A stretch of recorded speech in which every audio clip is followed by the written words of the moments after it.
স্বাগতম সবাইকে। আমি রাহান চৌধুরী। আমার IELTS এ ৯ নম্বর ক্লাসে। আজ আমি আলোচনা করব রাইটিং টাস্ক 1 নিয়ে। আলোচনার শুরুতে সবাইকে আমি মাহে রমজানের শুভেচ্ছা জানাচ্ছি। আশা করি সবাই ভালো আছেন। আজকের ক্লাসে আমি যে জিনিসগুলো নিয়ে আলোচনা করব তা হলো, আমি আজ কিছু IELTS এর vocabulary নিয়ে আলোচনা করব। তারপর আমি আলোচনা করব কিছু দরকারি গ্রামার যেগুলো টাস্ক 1 লেখার জন্য আপনার খুব দরকার হবে। সেগুলো নিয়ে আমি বিশদ আলোচনা করব না। সেগুলো আমি জাস্ট দেখাবো। আপনারা ডিটেইলস এগুলো বই থেকে অথবা ইন্টারনেট থেকে এগুলো প্র্যাকটিস করে আপনারা আপনাদের স্কিল বাড়াতে হবে। তারপর আমি আলোচনা করব ৩ ধরনের কাজ নিয়ে, ৩ ধরনের টাস্ক 1 নিয়ে। আমি প্রথমে আলোচনা করব পাই চার্ট নিয়ে, তারপর আমি আলোচনা করব প্রসেস ডায়াগ্রাম নিয়ে এবং শেষের দিকে আমি আলোচনা করব কিভাবে আপনারা বার চার্ট লিখতে পারেন।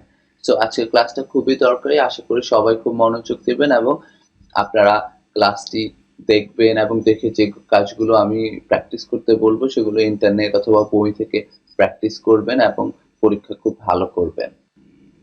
টাস্ক 1 এ আমরা অনেক নাম্বার নিয়ে কাজ করতে হয়, অনেক ডেটা নিয়ে কাজ করতে হয়।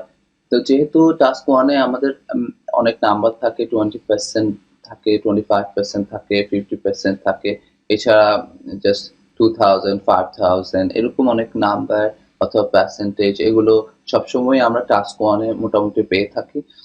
এই যে নাম্বারগুলো থাকে, এই নাম্বারগুলোর জন্য আমরা কিছু vocabulary ইউজ করতে পারি। প্রথমে আমি এখানে একটা সিম্পল vocabulary চার্ট দিলাম।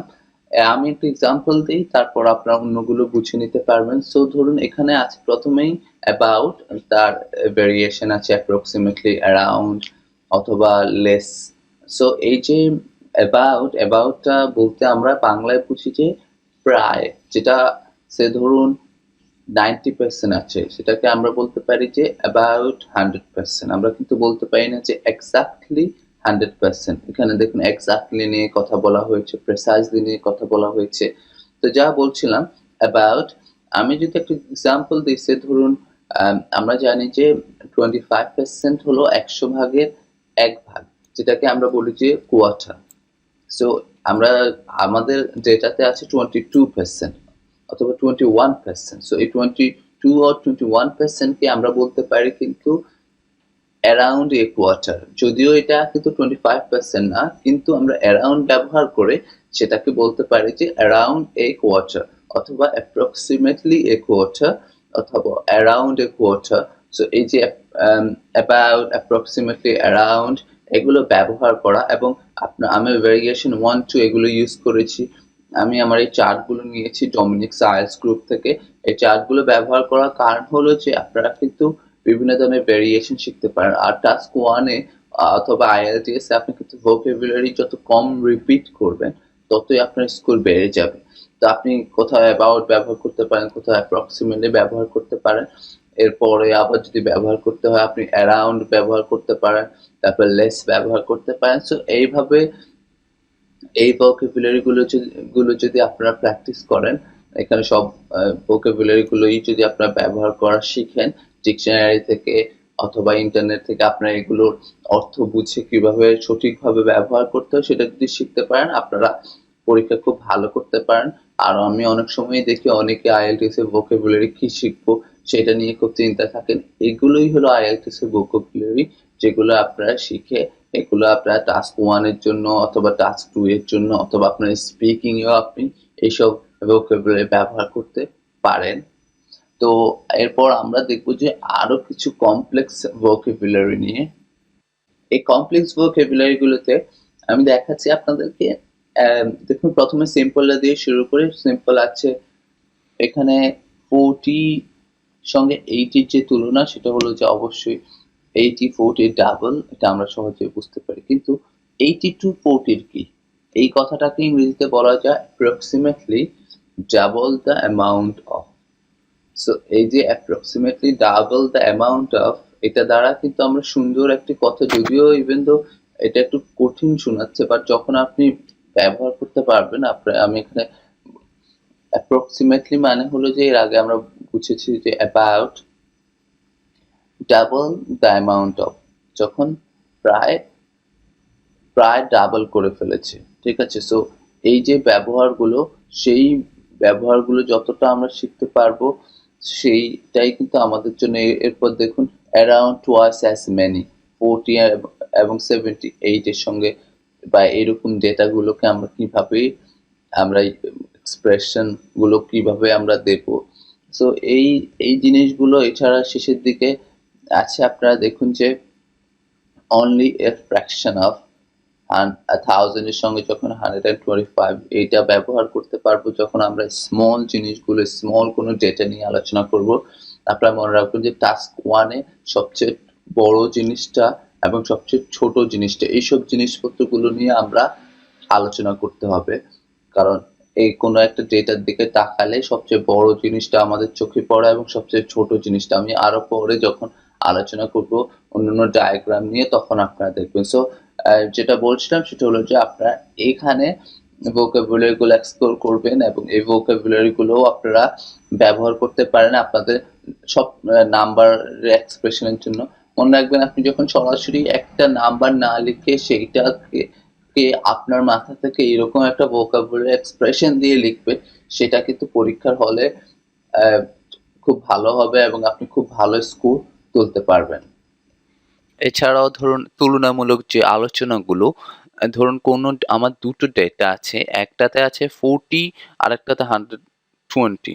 সো 40 জন নিয়ে একটা আলোচনা আছে, 40 জন একটা জিনিস করে এবং 120 জন একটা জিনিস করে। এই দুটো জিনিসের যখন আপনি আলোচনা করবেন সেই ক্ষেত্রে কিন্তু আপনি প্রিসাইজলি এভাবে কিন্তু আপনি তুলনামূলক আলোচনাগুলোর জন্য এই ল্যাঙ্গুয়েজগুলো কিন্তু আসলে খুবই দরকারি।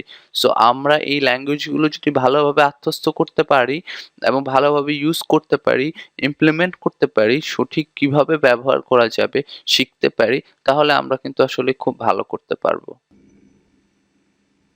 এখন আমরা দেখছি যে পার্সেন্টেজকে কিভাবে আপনারা রিপিট না করে অন্যান্য vocabulary ব্যবহার করতে পারেন। ধরুন আপনার ডেটাতে থাকলো যে 25%, সেটাকে আপনি কিন্তু সরাসরি 25% না লিখে কোয়ার্টার লিখতে পারেন, স্মল নাম্বার লিখতে পারেন। সো এই যে ভেরিয়েশন গুলো আপনি কেন ওইখানে 25% না লিখে আপনি আপনার মাথা থেকে কোয়ার্টার অথবা স্মল নাম্বার লিখবেন? কারণ হলো যে 25%টা যেহেতু ডেটাতে দেয়া আছে, সেহেতু যদি আপনি আপনার মাথা থেকে একটা vocabulary ব্যবহার করতে পারেন যেটা 25% কে রিপ্লেস করে, সেক্ষেত্রে কিন্তু পরীক্ষক খুশি হবে এবং আপনি ভালো মার্কস পাবেন এবং আপনার লেখাটা আরো বেশি ফর্মাল এবং একাডেমিক হবে। তো আমি আরেকটা কথা বলি, আপনারা যে কখনোই পার্সেন্টেজ ব্যবহার করতে পারবেন না ডেটা থেকে তা না, কিন্তু সেটা ওভার ইউজ যেন না হয় সেটা আপনারা মাথায় রেখে এখান থেকে আপনারা এক্সপ্রেশন গুলো ব্যবহার করতে পারেন আর আপনারা সহজে আপনার লেখাকে অনেক বেশি প্রাঞ্জল এবং সুন্দর করতে পারেন। তো vocabulary আলোচনার পর আমি এখন আলোচনা করব যে কিছু গ্রামার নিয়ে। প্রথমে আমি বলি রিলেটিভ প্রোনাউন নিয়ে। আপনারা সবাই প্রোনাউন নিয়ে জানেন, কিন্তু রিলেটিভ প্রোনাউন নিয়ে আমি একটু কথা বলবো। রিলেটিভ প্রোনাউন আমরা সাধারণত জানি যে দ্যাট, হুইচ, হু, হুম, এই চারটাই বেশি আমরা ব্যবহার দেখি। প্রথম চারটা, এই চারটা ব্যবহার কেন করা হয় এটা নিয়ে আমি একটু কথা বলি। আপনারা দেখবেন যে লেখায় আমরা সবসময় কিন্তু আগের কোনো জিনিসকে রেফার করার জন্য অথবা অন্য কোনো জিনিসকে রেফার করার জন্য এবং আমাদের সেন্টেন্স, দুটো সেন্টেন্সকে একটি সেন্টেন্স বানানোর জন্য, এছাড়া আমাদের কমপ্লেক্স সেন্টেন্স লেখার জন্য আমরা কিন্তু এই ধরনের এই রিলেটিভ প্রোনাউন গুলো ব্যবহার করে থাকি। সো আমি একটা ছোট এক্সাম্পল দিই, আপনারা তাহলে সহজেই বুঝতে পারবেন যে রিলেটিভ প্রোনাউনটা কেন জরুরি। সো আমি একটা উদাহরণ দেই। ধরুন আমার দুটো সেন্টেন্স আছে এইরকম। প্রথম সেন্টেন্সটা হলো a girl is talking to Siam ভাই। এখানে আমার একটা সেন্টেন্স হলো যে একটা মেয়ে সিয়াম ভাইয়ের সঙ্গে কথা বলছে। এরপর আরেকটা সেন্টেন্স হলো do you know the girl. So আমার এখানে দুটো সেন্টেন্স, প্রথমটা হলো সিয়াম ভাইয়ের সঙ্গে কথা বলছে একটা মেয়ে, আর সেকেন্ডটা হলো যে ওই মেয়েটাকে কি আমরা চিনি কিনা। এই যে দুটো sentence, a girl is talking to Siam ভাই, এখানে থেমে গেল একটা সেন্টেন্স শেষ। আরেকটা সেন্টেন্স শুরু হলো do you know the girl দিয়ে একটা প্রশ্নবোধক চিহ্ন। সো এই দুটো সেন্টেন্সকে আমি কিন্তু একটা সেন্টেন্স করতে পারি বা কমপ্লেক্স করতে পারি আমার এই রিলেটিভ প্রোনাউন ইউজ করে। কিভাবে? আমি যদি এইভাবে লিখি, do you know the girl who is talking to Siam ভাই, এরপর একটা প্রশ্নবোধক চিহ্ন দিলাম, do you know the girl who is talking to Siam ভাই। তাহলে আমার আগের দুটো আলাদা আলাদা সেন্টেন্সকে আমি এখানে একটা সেন্টেন্স করে ফেলেছি। আমাদের রাইটিং এর সৌন্দর্য কিন্তু এখানেই, আপনি কত কম কথায় বেশি জিনিস আপনি বোঝাতে পারবেন বা মানুষকে বেশি জিনিস আপনি কনভে করতে পারবেন। সো এই যে জিনিসগুলো, এটার জন্য এই ধরনের রিলেটিভ প্রোনাউন গুলো খুবই দরকারি। আমি এখানে রিলেটিভ প্রোনাউন নিয়ে আর কিছু বলবো না। আর একটা শেষ কথা বলি, রাইটিং এর কোহেশন, যে একটা লাইনের সঙ্গে আরেকটা লাইন কতটা সম্পর্কযুক্ত, এগুলোর জন্য কিন্তু রিলেটিভ প্রোনাউন খুবই দরকারি। আপনারা যখন স্যাম্পল টাস্কগুলো দেখবেন, যেখানে ব্যান্ড 9 ব্যান্ড 8 এর স্যাম্পলগুলো দেখবেন, সেখানে দেখবেন কিন্তু দ্যাট, হু, হুইচ, হুম, এইসব এই জিনিসগুলো খুবই ব্যবহার হয় এবং এগুলো সুন্দর করে ব্যবহার করার জন্য আপনারা রিলেটিভ প্রোনাউনটা ভালো করে প্র্যাকটিস করবেন। এখানে আমি ছোট ছোট কিছু উদাহরণ দিয়েছি, হুম কোথায় ব্যবহার হয়, কিভাবে ব্যবহার হয়েছে, হুমটা relative pronoun, who, that. So এভাবে করে আপনারা ইন্টারনেট থেকে অথবা বই থেকে রিলেটিভ প্রোনাউন গুলো দেখে নেবেন, এগুলোর ইউজ করা শিখবেন এবং ইউজ করবেন। যেহেতু আজ আমি বলেছি আমরা প্রসেস ডায়াগ্রাম নিয়ে কথা বলবো। প্রসেস ডায়াগ্রাম হলো টাস্ক 1 এর মধ্যে একটু এক্সেপশনাল একটা জিনিস, যেখানে কোনো ধরনের প্রসেস দেয়া থাকে, যে ধরুন একটা পার্ট কারখানায় পার্ট তৈরি হয় কিভাবে, সেখানে প্রতিটি প্রসেস দেয়া আছে, পার্ট কালেকশন থেকে মেশিনে যাওয়া থেকে এটা প্যাকিং হওয়া, সবকিছুই একটা ডায়াগ্রামের মতো দেয়া থাকে এবং আপনি এটাকে আপনার মতো লিখতে হবে। সো এখানে যেহেতু অনেক প্রসেস ডায়াগ্রামে কিন্তু সবগুলোতেই যে এরকম ফ্যাক্টরি থাকে তা না, এখানে অনেক প্রসেস ডায়াগ্রামে থাকে, ধরুন একটা বিদ্যুৎ কারখানায় পানি কিভাবে, পানি দিয়ে বিদ্যুৎ, সে ধরুন কাপ্তাই বিদ্যুৎ কারখানায় পানি ব্যবহার করে বিদ্যুৎ তৈরি করা হয়, এই সব প্রসেস গুলো আপনার পরীক্ষা থাকতে পারে। এছাড়া যে কোনো ধরনের প্রসেস থাকতে পারে। তো এই যে প্রসেস ডায়াগ্রামের জন্য প্যাসিভ ভয়েসটা খুবই দরকার। প্রসেস ডায়াগ্রামে প্যাসিভ ভয়েসটা ইউজ করা হয়, যেহেতু প্যাসিভ ভয়েসটা ইউজ করা হয় এর জন্য, যেহেতু অনেক কাজ সরাসরি মানুষ দ্বারা হয় না, এটা অটোমেটিক্যালি হচ্ছে। এক জায়গা থেকে পানি পড়ছে, এটা কিন্তু সে অটোমেটিক, কারো দ্বারা কোনো মানুষ দ্বারা হচ্ছে না, এটা অটোমেটিক্যালি হচ্ছে। এইরকম এক্সপ্রেশন গুলোর জন্য কিন্তু প্যাসিভ ভয়েস খুব দরকার। অন্যান্য টাস্ক কোনো প্যাসিভ ভয়েস অবশ্যই দরকার, বাট আমি এমফেসিস করছি বা আমি গুরুত্ব দিচ্ছি প্রসেস ডায়াগ্রাম লেখার জন্য আপনারা প্যাসিভ ভয়েস ব্যবহার করতে হবে। তো আপনার প্যাসিভ ভয়েস গুলো নিয়ে প্যাসিভ ভয়েসের বেসিক গুলো জানার চেষ্টা করুন এবং এগুলো আপনার সহজে শিখে রাখুন।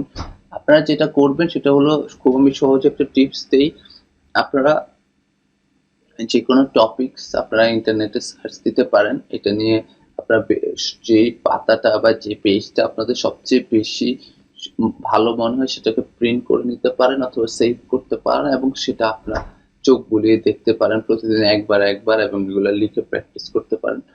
তারপর আপনি যখন লিখবেন টাস্ক 1 অথবা যে কোনো লেখা, তখন আপনি আপনার এই গ্রামার গুলো বা যা শিখেছেন সেটা অ্যাপ্লাই করার চেষ্টা করুন। আর যখন আপনি নিউজ পেপার পড়বেন অথবা টাস্ক 1 এর অন্যান্য স্যাম্পল পড়বেন, তখন এই গ্রামার গুলো আপনারা দেখেন কিনা সেগুলো আইডেন্টিফাই করার চেষ্টা করুন। তাহলেই আপনি বুঝবেন যে আপনি এই গ্রামারটা আসলেই বুঝেছেন এবং এগুলো আপনার সহজে ব্যবহার করতে পারবেন। পাই চার্ট, যখনই পরীক্ষায় পাই চার্ট পাবেন, সেক্ষেত্রে আপনাকে করতে হবে কি, আপনি পাই চার্টের দিকে তাকাবেন, তাকিয়ে কোন স্লাইডটি সবচেয়ে বড়, কোন স্লাইডটি এরপর বড়, কোন স্লাইডটি সবচেয়ে ছোট, সেটা নিয়ে দেখবেন। সো আমাদের এখানে যেটা আছে সেটা নিয়ে যদি আমি দেখি, আমার সবচেয়ে বড় স্লাইডটা হলো পাই চার্টটা কিন্তু পিৎজা হাটের পিৎজার মতো, শুধু আপনারা এখানে এটাকে খাওয়া যায় না আর পিৎজাকে খাওয়া যায়, বাট দেখতে কিন্তু এটা একই ধরনের, গোলাকার, কাটা আছে মাঝখানে। এখানে দেখুন সবচেয়ে বড় স্লাইসটা হলো 47% বা আমার যেটা অরেঞ্জ কালার, তারপরে স্লাইস কিন্তু হলো আমার যে ব্লু কালারের 22%, তারপর রেড কালার, তারপরে কিন্তু আমার সবুজ বাংলাদেশের পতাকার মতো 12। সো এখন এগুলো কি জিনিস? এগুলো হলো যে কিভাবে British people, how the British access the internet in 2010, কিভাবে ব্রিটিশ পিপল বিভিন্ন ধরন ইউজ করে মোবাইল, ডায়াল-আপ, কেবল, নো ইন্টারনেট অ্যাক্সেস। সো এই কিভাবে বিভিন্ন মোবাইল অথবা ডায়াল-আপ, কেবল ইউজ করে ব্রিটিশ পিপল কিভাবে ইন্টারনেট ব্যবহার করেছিল। সো এই জিনিসটা আমি কিন্তু প্রথমেই আমার ইন্ট্রোডাকশনে নিয়ে আসবো যে কিভাবে মানুষ ইন্টারনেট ব্যবহার করেছিল বিভিন্নভাবে, সেটাই আমার এই পাই চার্টে দেখানো হয়েছে। সো আমি আমার এখানে আমার ইন্ট্রোডাকশনটা লিখেছি, আপনারা দেখেছেন। আমি শুধু এখানে একটা কথা বলবো কনজিউমার্স নিয়ে। এখানে দেখুন, এখানে আছে ব্রিটিশ, সেটা আমি না বলে অবশ্যই এখানে ব্রিটিশ পিপল। সো আমি এখানে ইউজ করেছি কনজিউমার, যেটা খুবই সুন্দর একটা ভোকাবুলারি, এবং এই একটা ছোট ভোকাবুলারি যেটা সবাই জানেন, এটা ইউজ করেই কিন্তু আমরা সহজেই, আমি প্রথমে ইন্ট্রোডাকশনে আমার পরীক্ষকের কাছে একটা পজিটিভ অ্যাপ্রোচ তৈরি করে ফেলছি, বা পরীক্ষক কিন্তু এখন আমাকে নিয়ে পজিটিভ, যে আমার লেখায় সে ভালো কিছু পাবে। তারপর আমি কিন্তু বিশাল কঠিন কিছু লিখিনি। আমি কিন্তু দেখুন, আমার যে আজ আমি কিছু ভোকাবুলারি নিয়ে কথা বলেছি, সেগুলো নিয়ে আর সেগুলো দিয়েই আমি প্রথমে কিন্তু ব্যবহার করেছি সিগনিফিকেন্টলি। সিগনিফিকেন্টলি বলতে বোঝায় কোনো বড় জিনিস। আপনারা জানেন, যখন তাৎপর্যপূর্ণ কিছু হয় সেটাকে আমরা সিগনিফিকেন্টলি বলি। সিগনিফিকেন্টলি 47%টা সবচেয়ে বড়, সেটাকে আমি ব্যবহার করেছি প্রথম লাইনটা। তারপর আমি ইউজ করেছি দেখুন 22%কে আমরা বলেছি অলমোস্ট এ কোয়ার্টার। এরপর আমি 12%টাকে, প্রথমে আমি ইন্টারনেট অ্যাক্সেস কিভাবে হয়েছে সেটা দেখিয়েছি, সেটাকে একটা গ্রুপ করেছি। তারপর 12%টাকে কিন্তু আমি 12 লিখেছি, TWELVE। আমি কিন্তু 1 2 লিখিনি, নাম্বার না লিখে মাঝে মাঝে যতটা ভেরিয়েশন আনতে পারেন। তারপর কিন্তু আমি চলে গেছি একটু আলাদা গ্রুপে, it should also be noted that. এখানে আমি একটা সুন্দর এক্সপ্রেশন ইউজ করেছি, it should also be noted. এই ধরনের এক্সপ্রেশন গুলো, এই ধরনের সাইন পোস্টিং গুলো হলো আপনি আপনার রিডারকে আপনার পড়ার জন্য বেশি মনোযোগ বাড়ানোর যে টেকনিক গুলো, সে যে আসলে এই সেন্টেন্সটাতে কি বুঝাতে চাচ্ছে, বা এই পর্যায়ে কি বুঝাতে চাচ্ছে আপনার রিডার, যেন সেরকম আকর্ষিত হয় আপনার লেখার দিকে। সো এই জন্য আমরা ব্যবহার করেছি it should also be noted that a small, এখানে ছোট, but a significant minority. So এই যে আমার এক্সপ্রেশন গুলো, এই এক্সপ্রেশন গুলো কিন্তু আপনার খুবই দরকার আপনার রাইটিং টাস্ক 1 লেখার জন্য। শুধু পাই চার্ট না, যে কোনো ধরনের বার ডায়াগ্রাম বলুন, লাইন গ্রাফ বলুন, এই ধরনের এক্সপ্রেশন বা এভাবে যদি আপনারা সাজিয়ে লিখতে পারেন, সেই ক্ষেত্রে আপনারা কিন্তু খুব ভালো করে একটা মার্কস পেতে পারেন। এখন প্রসেস ডায়াগ্রাম নিয়ে আলোচনা করব। প্রসেস ডায়াগ্রামে থাকে কিভাবে কোনো একটা প্রক্রিয়া কিভাবে সম্পাদন হয় সেই ডায়াগ্রাম। এখানে আছে ক্রেডিট কার্ড নিয়ে, কিভাবে ক্রেডিট কার্ড দিয়ে কাস্টমার পে করে, এবং যাকে পে করে সে কিভাবে তার জিনিসটা পাঠিয়ে দেয় কাস্টমারের কাছে। সো এখানে জিনিসটা সিম্পল দেখালেও এর ভেতরে অনেক কিছু আছে। ক্রেডিট কার্ড দিয়ে পেমেন্ট করলেন আর আপনার জিনিস চলে আসলো, কিন্তু এই ক্রেডিট কার্ড কোম্পানির সঙ্গে যেমন জড়িত, সেরকম ক্রেডিট কার্ডের যে অর্গানাইজেশন আছে তাদের সঙ্গে জড়িত।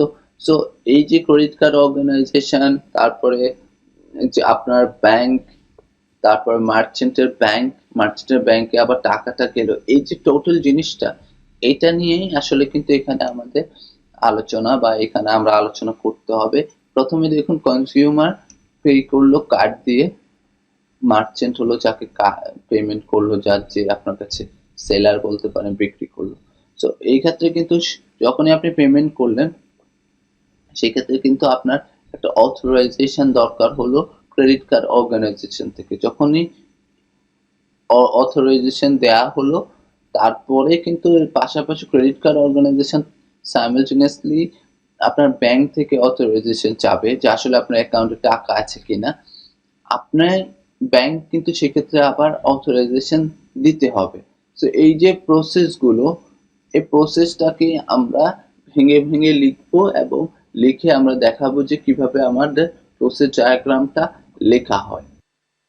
তো এইখানে প্রসেস ডায়াগ্রামে একটা টেকনিক হলো, প্রসেস ডায়াগ্রামে অনেক কিছুই লিখতে পারেন, অনেক ইনফরমেশন ঢুকাতে পারেন, যেহেতু এখানে একটা পুরো প্রসেস। এখানে দেখুন যে প্রথমে আলোচনা করেছি আমরা ইন্ট্রোডাকশনে, জাস্ট একটা সেন্টেন্স ব্যবহার করেছি। আমরা কি দেখতে পাচ্ছি? আমরা দেখতে পাচ্ছি যে বিভিন্ন স্টেজ কিভাবে ক্রেডিট কার্ড দিয়ে জিনিসপত্রের জন্য পেমেন্ট করা হয়। তারপর আমরা আরেকটু ডিটেলস বলেছি যে এখানে আপনি কত ধরনের মানুষ জড়িত বা কত ধরনের অর্গানাইজেশন জড়িত। এখানে ধরুন যে দিচ্ছে পেমেন্ট করছে সে জড়িত, যাকে করছে সে জড়িত, এখানে আরো 3টি অর্গানাইজেশন জড়িত। সো টোটাল 5 ডিফারেন্ট অর্গানাইজেশন আর মানুষ পার্টিস জড়িত, প্লাস এখানে আমরা কতটা স্টেজ, আপনি সহজেই যদি দেখতে পারেন যে এখানে কিন্তু 7টা স্টেজ আছে। সো এই যে স্টেজগুলো এবং এই যে আমার কতটা পার্টিগুলো জড়িত, এটা আপনি লিখে ফেলতে পারেন। যেহেতু এটা একটা প্রসেস, তাহলে সহজেই প্রসেসের দিকে যেতে পারেন। সো এখানে প্রথমেই আমি ভাগ করব যে কিভাবে আপনার পেমেন্টটা হয়েছে। তো কাস্টমার যখন পে করেছে তার প্রোডাক্টের জন্য ক্রেডিট কার্ড দিয়ে, সো অ্যাট দ্যাট পয়েন্ট এখানে আপনারা দেখছেন দ্য ফার্স্ট স্টেপ আপনারা দেখছেন। সো এই সেন্টেন্সগুলোর এই ওয়ার্ডগুলো সেন্টেন্সের প্রথমে ব্যবহার হয়েছে, কারণ হলো এগুলো দিয়ে কিন্তু আমরা এগুলোকে আমরা বলবো যে সিকোয়েন্স মেনটেন্স হয়েছে। আমার সেন্টেন্সগুলো কিভাবে সিকোয়েন্স একটার পর একটা এসেছে, এগুলোকে বলে সিকোয়েন্সিয়াল ল্যাঙ্গুয়েজ। এগুলো আমাদের দরকার। আমরা এই ধরনের সেন্টেন্স যেমন ফার্স্টলি, সেকেন্ডলি, দেন, আফটার, সো এই সেন্টেন্সগুলোর মতোই এখানে আমি ব্যবহার করি the first step, at that point. এই ধরনের সিকোয়েন্সিয়াল ল্যাঙ্গুয়েজগুলো কিন্তু খুবই দরকার। সো আসুন ফার্স্ট স্টেপের কথা বলেছি, তারপর অ্যাট দ্যাট পয়েন্টে যখন আমি এর আগে বাংলাতে বলেছি, যখনই আমি পেমেন্ট করেছি তারপর কি হয়েছে, মার্চেন্ট কিন্তু এই পেমেন্টটা অথরাইজ করার জন্য ক্রেডিট কার্ড অর্গানাইজেশনকে রিকোয়েস্ট করেছে। তখন ক্রেডিট কার্ড অর্গানাইজেশন ইন্টার্ন হলো আরেকটা সিকোয়েন্সিয়াল ল্যাঙ্গুয়েজ বা সুন্দর ভোকাবুলারি, সেটা কনজিউমার ব্যাংকে জানিয়েছে। যখন আপনার টোটাল অথরাইজেশন ব্যাংক অথরাইজ করেছে, ক্রেডিট কার্ড অর্গানাইজেশন অথরাইজ করেছে, সেক্ষেত্রে কিন্তু মার্চেন্ট বুঝতে পেরেছে বা আমার কার্ডটা ভেরিফাইড হয়েছে, সেক্ষেত্রে আমার কাস্টমারের কাছে প্রোডাক্ট চলে গেছে। তো এখন প্রোডাক্ট চলে যাওয়ার পরও কিন্তু কাস্টমার তার টাকা কিন্তু এখনো তার ব্যাংক অ্যাকাউন্টে পায়নি। তারপরের স্টেপটা হলো কাস্টমার কি করেছে, এখানে দেখুন লেখা হয়েছে after that has been paid. এখানে কিন্তু এই ধরনের সেন্টেন্সগুলো ব্যবহার করলে আপনি সহজেই ভালো মার্কস পেতে পারেন। আপনি ব্যান্ড 9ও পেতে পারেন যদি আপনি কিভাবে লিখতে পারেন। দ্য কনজিউমার্স ইস্যুইং ব্যাংক কি করেছে, সেই টাকাকে মার্চেন্টের ওন ব্যাংকে পাঠিয়েছে, কিন্তু এই জন্য সে একটা ফি কেটে রেখেছে। সো এই টোটাল কথাগুলোকে আপনি যেটা করবেন, আমার এই লেখাটাকে আপনি ওই ডায়াগ্রামের সঙ্গে ভালোভাবে মেলাবেন। এবং কিভাবে আমি গ্রুপ করেছি, প্রথম যে প্যারাগ্রাফ সেখানে আমি গ্রুপ করেছি কিভাবে কার্ডটা অথরাইজ হলো এবং প্রোডাক্টটা চলে গেল। তারপর সেকেন্ডটাতে আমি আলোচনা করছি কিভাবে মার্চেন্ট তার টাকাটা তার ওন ব্যাংকে পেল। সো শেষের যে স্টেপগুলো, শেষের কনজিউমার ব্যাংকের পরে যে স্টেপটা একটা উল্টো অ্যারো দিয়ে বোঝানো হয়েছে। সো মার্চেন্টের ব্যাংকের দিকে, মার্চেন্টের ব্যাংকের সঙ্গে কনজিউমার ব্যাংকের যে রিলেশন এবং মার্চেন্টের কাছে টাকা আসা পর্যন্ত যে রিলেশন, সেটার জন্য আমি সেকেন্ড প্যারাগ্রাফটা ইউজ করেছি। সো আপনি করতে পারেন কি, আপনি আপনার ওই ডায়াগ্রামের সঙ্গে যদি এখানে না বোঝা যায় আগের ডায়াগ্রামে যান, এটাকে দরকার হলে খাতায় লিখুন এবং আপনি আমার লেখাগুলো আপনি আবার দেখুন। আমি আবার ছোট করে বলি, ইন্ট্রোডাকশনে আপনারা কি দেখতে পাচ্ছেন ভিজুয়ালি ওটাও লিখবেন, এবং কি কি জড়িত সেটা আলোচনা করতে পারেন। তারপর সিকুয়েন্সিয়াল ল্যাঙ্গুয়েজ ইউজ করে দ্য ফার্স্ট স্টেপ, দেন আপনি at that point, next. So এই যে জিনিসপত্রগুলো এগুলো ইউজ করার আপনি সঠিক পন্থা ব্যবহার করুন এবং করে আপনি টোটাল যে কথাটা বা টোটাল প্রসেসটাকে সুন্দরভাবে আপনার মাথায় বোঝার চেষ্টা করুন এবং এটাকে আপনি একটা দুটো গ্রুপ করুন যে কোন জিনিসগুলো আপনি একসাথে আলোচনা করবেন সেটাকে একটা প্যারাগ্রাফে লিখুন, আর অন্যান্য জিনিসগুলোকে আপনি আলাদা প্যারাগ্রাফে লিখুন এবং সুন্দর কিছু সেন্টেন্স লিখে আপনি আপনার আর সেন্টেন্স লেখার ক্লুগুলো কিন্তু এখানেই দেয়া আছে, সেগুলোকেই কিন্তু আপনি সুন্দর করে লিখে, দরকার হলে আপনি একটু প্যাসিভ ভয়েস ব্যবহার করে লিখে আপনি এগুলো কিন্তু সুন্দর কিছু সেন্টেন্স লিখতে পারেন এবং একটা সুন্দর রাইটিং টাস্ক 1 লিখতে পারেন। আমি আজ যে কথাগুলো বলেছি এখন আমি আলোচনা করব বার ডায়াগ্রাম নিয়ে। সেটা আলোচনা করার আগে আমি এখানে আপনাদের সঙ্গে পরিচয় করিয়ে দেব একটা ওয়েবসাইটের। এটা আসলে www.ielsexam.net, তারপর /practice-test/40/IELTS writing task 1।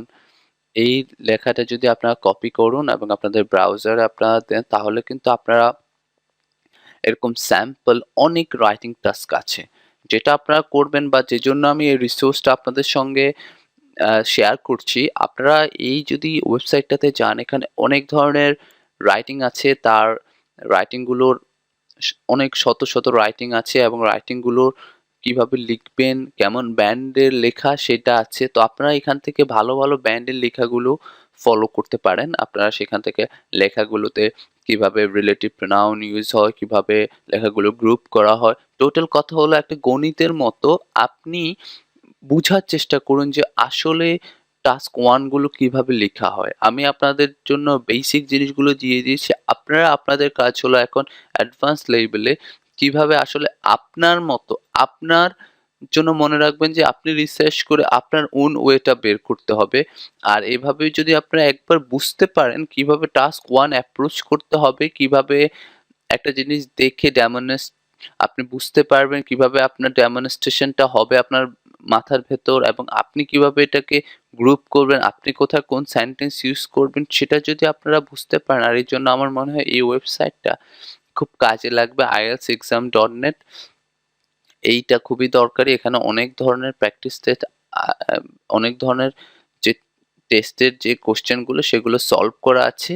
সো সেগুলোকে আপনি জাস্ট এভরিডে দেখবেন, দেখে দেখে আপনারা এগুলো জাস্ট পড়বেন, মুখস্থ করার দরকার নেই। শুধুই এটা থেকে আপনার ধারণা নিবেন এবং দেখবেন যে ডে বাই ডে আপনার রিডিংও ভালো হবে এবং পাশাপাশি আপনার রাইটিংটাও অনেক বেশি ভালো হবে। সো এই পর্যায়ে আমরা একটা বার ডায়াগ্রাম নিয়ে আলোচনা করব। আসুন আমি একটা বার ডায়াগ্রাম, আমি ডমিনিকস আইএলস থেকে একটা বার ডায়াগ্রাম আলোচনা করছি।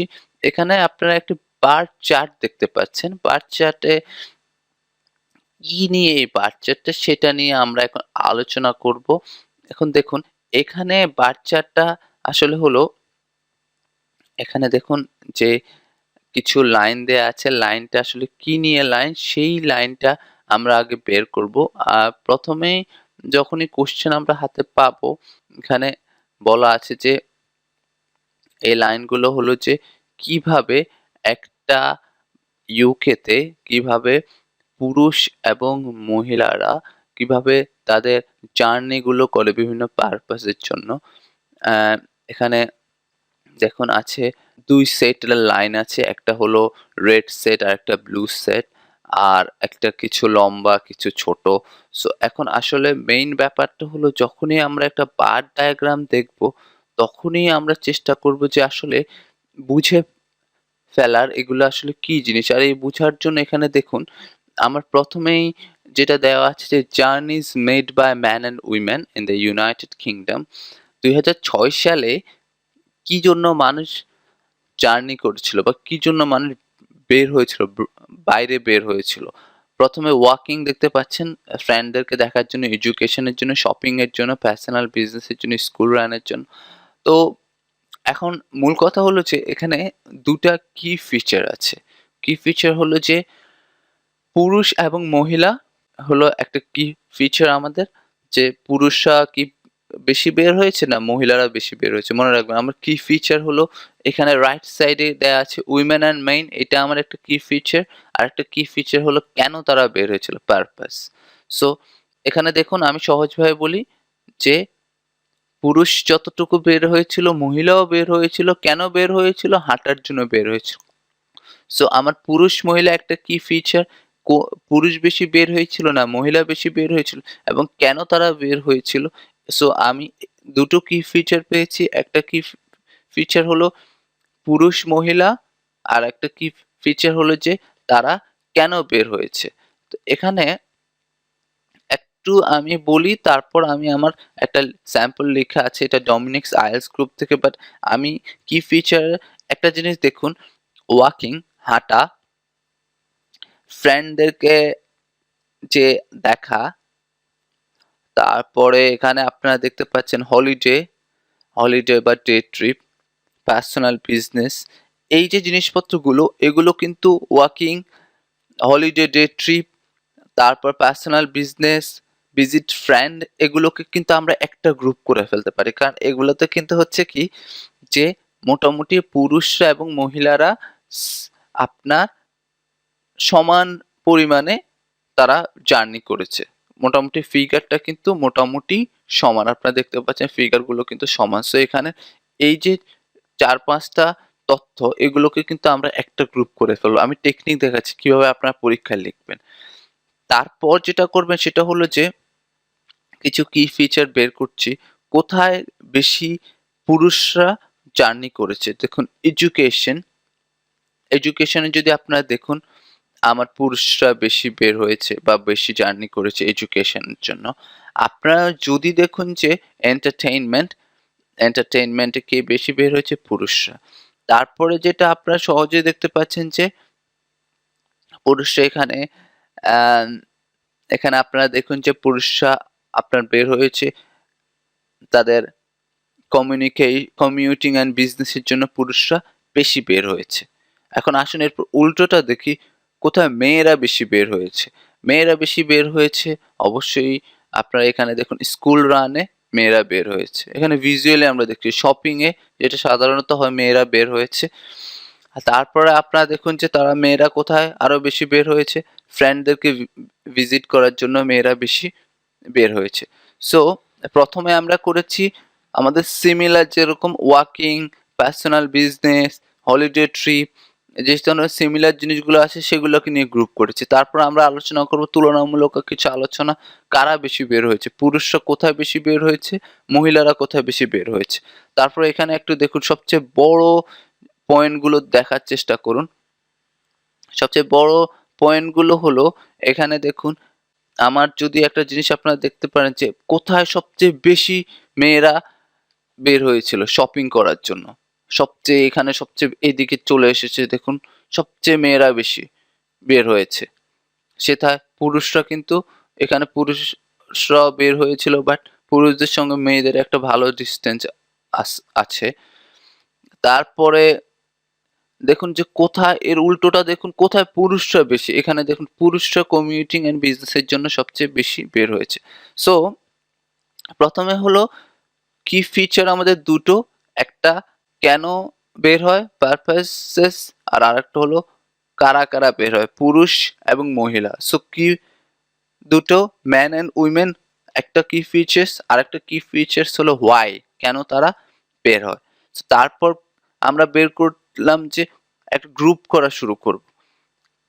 কিছু তথ্যকে, যেহেতু আমরা 150 শব্দ লিখতে হবে, কিছু তথ্যকে একটা গ্রুপ করলাম, কোথায় কোথায় সিমিলার ট্রেন্ড আমরা দেখতে পাচ্ছি, ওয়াকিং, আমাদের পার্সোনাল বিজনেস, হলিডে ট্রিপ, এগুলোকে আমরা একটা সিমিলার গ্রুপে বা অল্প কিছু সেন্টেন্স দিয়ে আমরা এগুলোকে গ্রুপ করে ফেললাম। ইভেন একটা সেন্টেন্স এগুলো লেখা যায়।